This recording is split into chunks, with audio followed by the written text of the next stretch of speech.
আসসালামু আলাইকুম। মামি রান্নাঘর আপনাদের স্বাগত জানাই। চলে আসলাম নতুন আরেকটি ভিডিও নিয়ে। আজকে করবো লাউ শাকের ভাজি। লাউ শাক ভাজির জন্য কিছু সবজি দেবো সাথে। সেজন্য এই যে সিম দিয়েছি, আলু দিয়েছি, সাথে পেঁয়াজ পাতা দিয়েছি, কেটে বেছে ধুয়ে কড়াইতে দিয়ে দিয়েছি। সাথে শাক দিয়ে দেবো।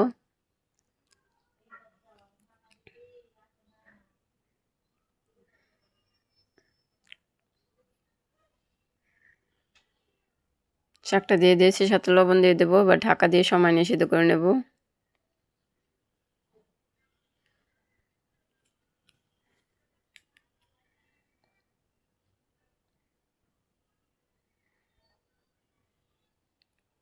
অনেকটা সময় নিয়ে নেড়েচেড়ে সময় নিয়ে সিদ্ধ করে নিয়েছি।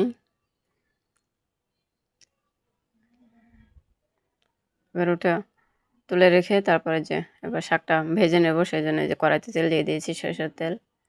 তারপরে সাথে পেঁয়াজ দিয়েছি, কাঁচামরিচ দিয়েছি, রসুন দিয়েছি। এবার এটা ভেজে শাকটা দিয়ে শাকটা ভেজে নেব।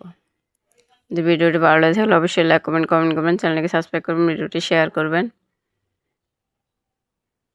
এবার সময় নিয়ে ভেজে নেব। ভেজে নিয়েছি, তেল বের হওয়ার আগ পর্যন্ত লাউ শাক ভেজে খেলে অনেক টেস্ট। আপনারা খেয়ে দেখবেন। দেখা হবে নেক্সট কোনো ভিডিওতে। সে পর্যন্ত সবাই ভালো থাকবেন। আল্লাহ হাফেজ।